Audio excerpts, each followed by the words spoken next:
Assalamualaikum warahmatullahi wabarakatuh. Eh, Tadi mendengarkan Mas Setio menyampaikan luar biasa. Memang kami itu di kesehatan betul-betul banyak didukung oleh Kominfo, all out pokoknya Kominfo itu mendukung Dinas Kesehatan khususnya, artinya di bidang kesehatan ya. Jadi ini kami juga berharap seterusnya juga nanti seperti itu. Nah, seperti kita ketahui dari Kementerian Kesehatan itu setelah COVID berlalu, eh, pemerintah mencanangkan transformasi kesehatan. Ada 6 ya, ada layanan primer, rujukan. Nah, salah satunya adalah digital atau IT. Itu juga harus ditransformasi. Tentu ini kita belajar dari kejadian COVID kemarin. Bagaimana kita mungkin juga dirasakan oleh semua kalangan ya. Ketika itu kita data antara pusat, provinsi, daerah, kabupaten, sampai ke kelurahan itu tiap harinya meskipun dikatakan real time itu tidak pernah sama. Ini pengalaman kita yang padahal saat itu COVID menjadi perhatian betul ya. Jadi itu pengalaman kita yang menjadikan kita belajar bahwa nah, kalau kita data itu tidak bisa sinkron dari atas sampai bawah, tentu nanti kebijakannya tidak bisa satu gitu ya, tidak bisa sama. Nah, oleh karena itu, makanya kita juga mendengar bahwa Kementerian Kesehatan akhirnya menyiapkan ya, walaupun sekarang tentu sedang berjalan, berproses aplikasi yang disebut Satu Sehat. Tentu ini bertahap karena banyak sekali yang harus dipersiapkan oleh Kementerian Kesehatan. Kemudian ya ini lanjut. Nah, kita lihat ini tadi sebagian sudah disampaikan oleh Mas Setio juga bahwa luas wilayah kita ini hampir separuhnya DIY. Jadi sedangkan topografinya itu juga sedikit lebih berat dibanding kabupaten kota lainnya. Jadi memang ada eh, energi yang lebih besar gitu yang harus disiapkan untuk bagaimana digital kesehatan ini akan ke depan akan bisa lebih baik. Kemudian kami juga perlu menyampaikan kultur daripada masyarakat kami saat ini ya. Jadi masyarakat Gunung Kidul saat ini memang terhadap IT itu masih dikatakan rendah. Jadi ini kami bisa melihat ya, rumah sakit, kemudian puskesmas, ketika untuk antrian menyiapkan antrian online itu jarang dipakai oleh masyarakat. Kemudian diturunkan lagi pakai WA gitu ya. Walaupun WA itu juga sudah familiar di masyarakat, tapi tetap masih kurang.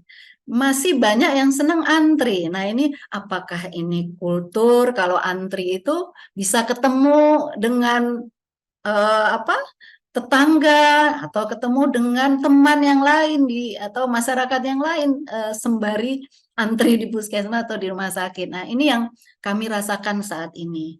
Kemudian kita ada tadi sudah disampaikan ya ada 18 kecamatan, kemudian 144 desa. Kita untuk rumah sakit pemerintah kita baru ada 2 rumah sakit, kemudian 7 rumah sakit swasta. Jadi masih banyak terbuka lebar ini untuk berinvestasi vaskes ya. Kemudian puskesmas ada 30, 14 rawat inap, 16 rawat jalan, dan ada berapa ribu posyandu ya banyak sekali. Ya lanjut. Nah ini kondisi kami ini sekitar di tahun 2007 ya. Kami di tahun 2007 itu sudah memulai adanya Simpus. Jadi banyak sekali ada jutaan data yang saat itu memang sudah diinput. Tetapi prinsipnya masih sangat lokal. Jadi setiap puskesmas itu memiliki Simpus dengan apa ya, provider atau apa namanya, vendor atau apa yang sendiri-sendiri modelnya. Jadi waktu itu ada Jojo, ada IHIS, ada Simpomas. Nah, dan itu hanya lokal di masing-masing puskesmas, sehingga pemanfaatan datanya masih belum sama sekali, belum begitu dimanfaatkan oleh teman-teman. Jadi servernya pun itu masih di puskesmas masing-masing. Nah, ini kondisi saat itu di tahun 2007. Kemudian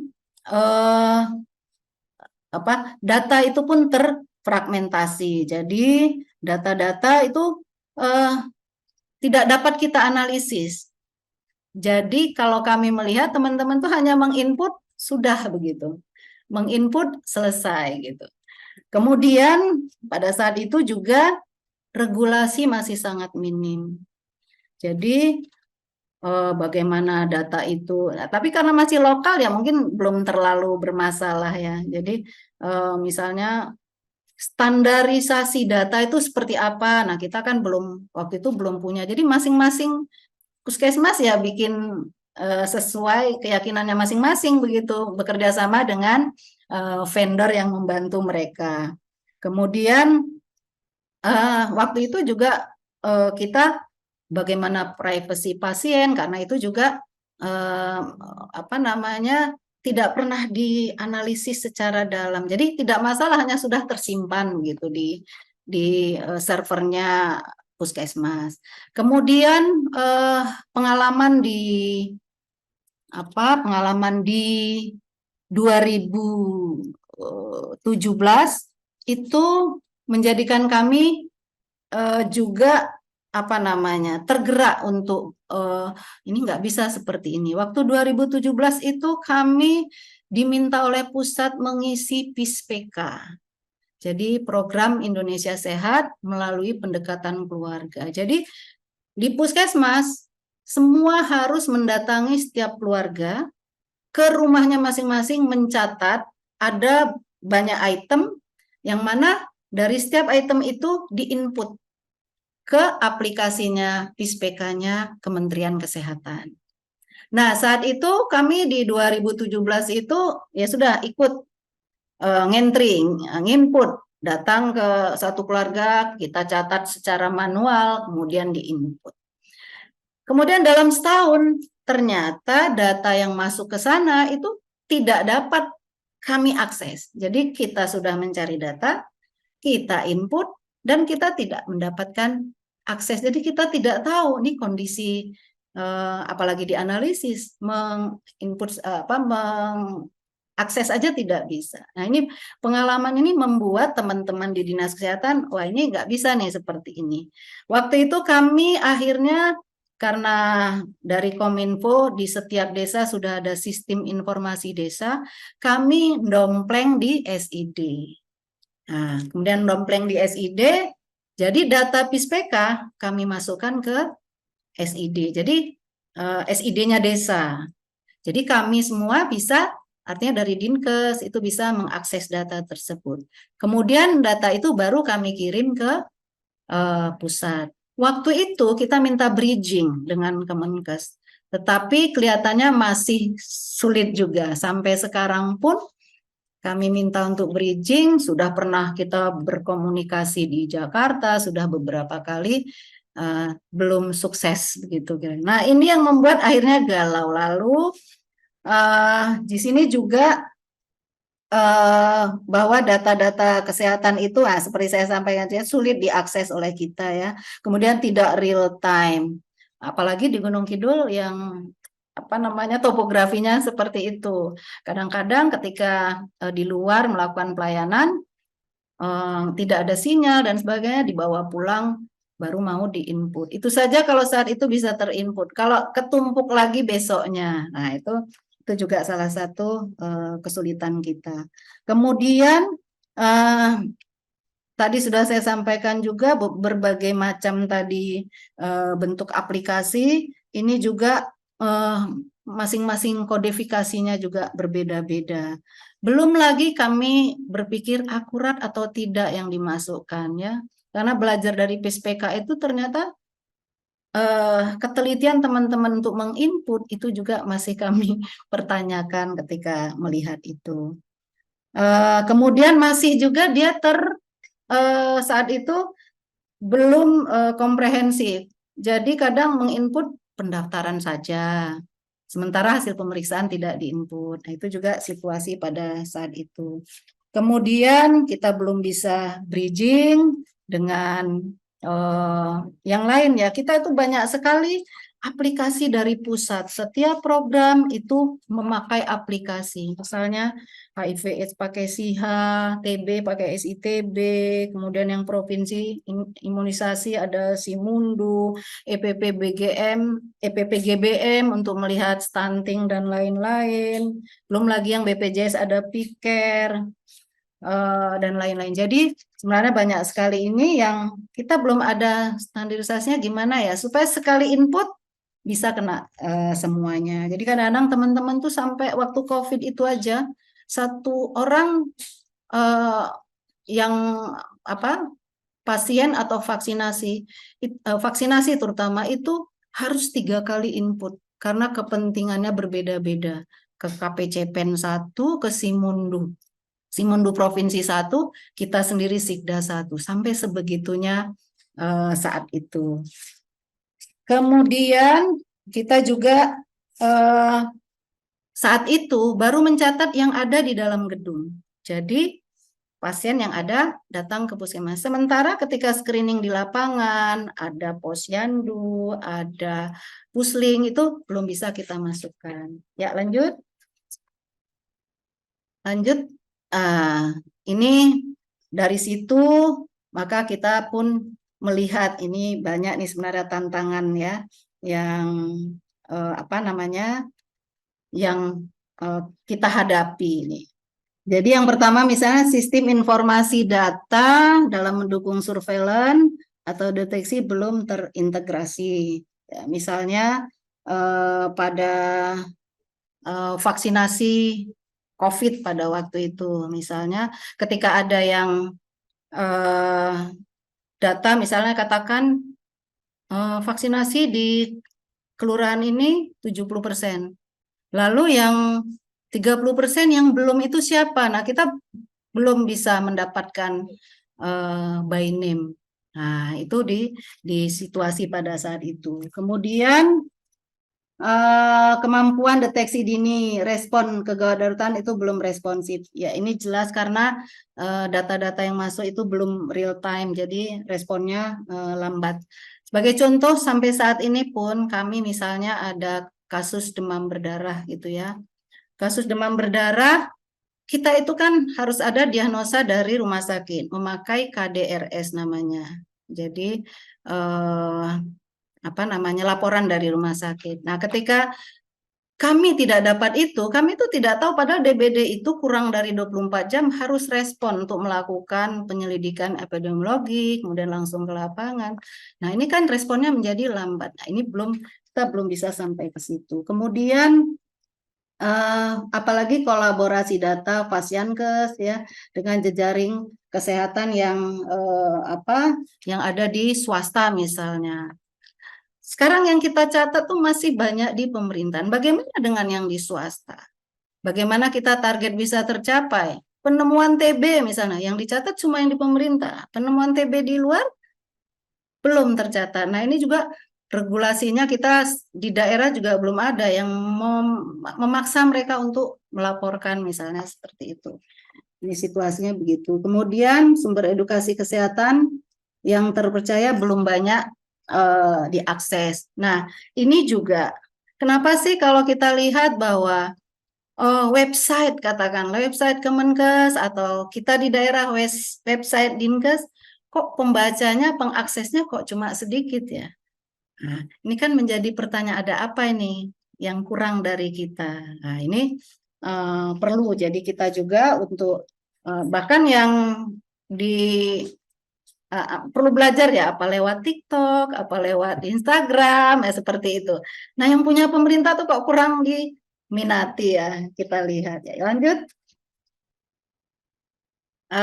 Ya, ini Waktu 5 menit lagi, Bu ya. oh ya, ini strategi yang mungkin bisa kita nanti upayakan ya. Yang pertama adalah dulu di awal satu data kesehatan, adanya satu data kesehatan di level kabupaten ya. Kemudian eh, tentu ini disesuaikan dengan kebutuhan data yang dengan kita. Misalnya kalau kita ingin mengetahui misalnya, oh berapa pasien dengan diagnosa hipertensi esensial atau I10 ya, itu di bulan Oktober 2023. Maka kita mestinya bisa dapat. Tetapi untuk saat ini kami baru bisa keluar by name-nya. Jadi analisis itunya belum bisa kami dapatkan. Kemudian migrasi data yang lama kita pindahkan. Ini sudah kita proses.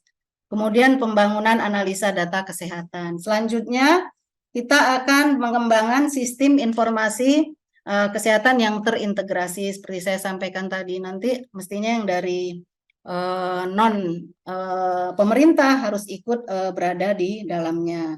Kemudian ini juga kita harapkan nanti bisa dimanfaatkan secara optimal oleh programmer walaupun sekarang belum 100% ya. Kemudian pengembangan pemanfaatan secara kolaborasi. Jadi nanti orang luar pemerintah pun mestinya harus bisa memanfaatkan ini. Ini belum maksimal ya. Kemudian regulasi yang paling penting karena ini termasuk keamanan data kita, ini juga perlu diperhatikan. Kemudian optimalisasi modul-modul kesehatan ya. Ini misalnya sekarang kita sedang mengembangkan telemedicine. Nah itu bagaimana nanti bisa modul-modul itu dibuat sesuai dengan kebutuhan kita. Lanjut.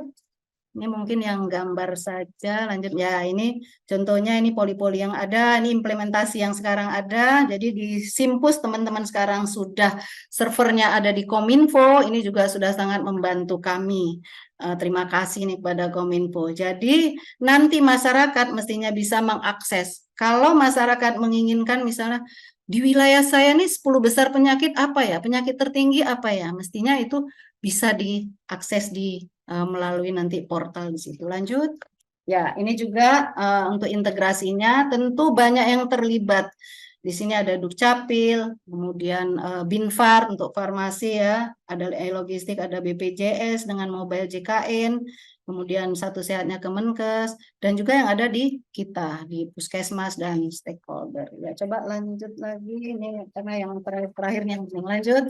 Ya, ini pernah dievaluasi kita di 2021, record rata-rata per bulan itu 27.000. Tapi untuk yang sekarang ternyata ada peningkatan.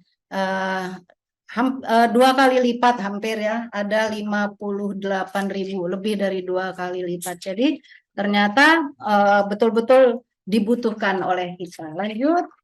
Ya, ini pemanfaatan data kesehatan yang saat ini kita gunakan adalah pertama, percepatan pencapaian sasaran vaksinasi COVID. Jadi sekarang sistem yang ada pada kita, waktu itu kita sudah punya data by name, by address yang belum divaksin, itu sudah ada.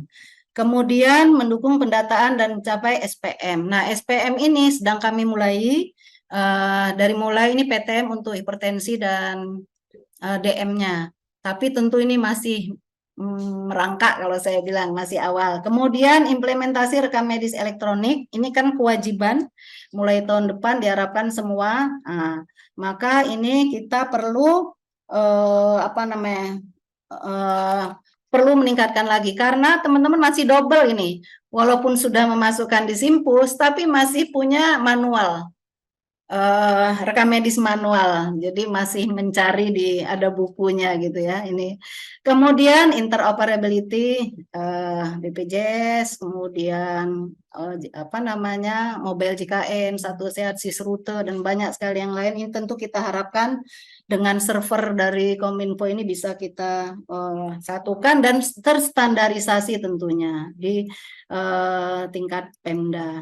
Kemudian yang terakhir, dashboard eksekutif ini untuk pengambilan keputusan di bidang kesehatan tentu perlu perencanaan, pendanaan, dan pengambilan keputusan. Jadi misalnya kalau kita bisa punya data melihat, oh hipertensinya ini sekarang tinggi, nah, apakah nanti oh, obatnya siap apa enggak, untuk alat diagnostiknya siap apa enggak. Jadi kita untuk mengambil keputusan itu sangat bisa sangat cepat gitu responsifnya. Lanjut terakhir ini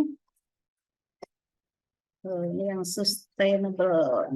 Nah, ini yang paling penting, apapun yang sudah dibuat, maka sustainable itu harus dijaga. Jadi, apa yang dibutuhkan supaya ini betul-betul bisa berjalan adalah kuantitas dan kualitas data. Seperti tadi saya sampaikan, apakah sudah diinput 100%? Apakah teman-teman puskesmas sudah menginput 100%? Kami belum mengevaluasi untuk saat ini. Jadi kami pada saat ini sedang, ayo ini dipakai gitu. Kemudian apakah valid yang sudah dimasukkan? Nah ini juga perlu, ini ke depan kami akan melakukan evaluasi. Kemudian dukungan sumber daya, nah ini tadi dari pemerintah daerah tentu kita sangat membutuhkan ya. Kemudian perlu ada help desk ya kalau ada pertanyaan baik dari petugas ataupun masyarakat mungkin sekalipun ini harus ada help desk-nya yang bisa membantu kita. Kemudian kolaborasi pemerintah dengan swasta itu pasti harus ya. Ini nanti kita kembangkan dengan vaskes-vaskes swasta ini. Kemudian regulasi ini yang sangat penting sekali. Jadi kita tidak ada lagi rasa abu-abu begini. Contoh ketika dari pihak misalnya TNI Polri, saya mau bantu stunting, saya minta data gitu ya, atau nah, kalau itu kan mintanya by name. Nah ini sebenarnya boleh apa tidak? Padahal mereka mau bantu. Nah regulasi seperti ini di kabupaten mestinya harus ada, termasuk rekam medis. Seberapa kita boleh mengakses rekam medis? Dinkes boleh nggak sih mengakses simpusnya puskesmas? Nah ini kan juga aturan yang masih kita ragu-ragu. Takutnya dinas mana yang mengakses ada yang protes misalnya perorangan. Kemudian keamanan data.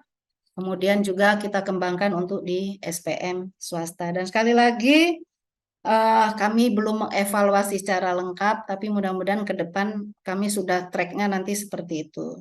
Dan Kominfo, kami terima kasih sangat mendukung kami ke depannya, insya Allah kerjasama kami semakin erat. Mungkin itu saja yang bisa kami sampaikan, tidak banyak. Ini hanya pengalaman di lapangan saja. Jadi kita memiliki satu yang namanya Sikda. Jadi simpus teman-teman itu bisa kami tarik di Sikda, di mana di dalamnya ada data-data simpus, ada PIS-PK, ada e-logistik farmasi, dan ada vaksinasi COVID, dan nanti kita tambah terus termasuk DM, isi SPM. Itu mungkin Pak Surahyo, ada kurangnya mohon maaf. Assalamualaikum warahmatullahi wabarakatuh.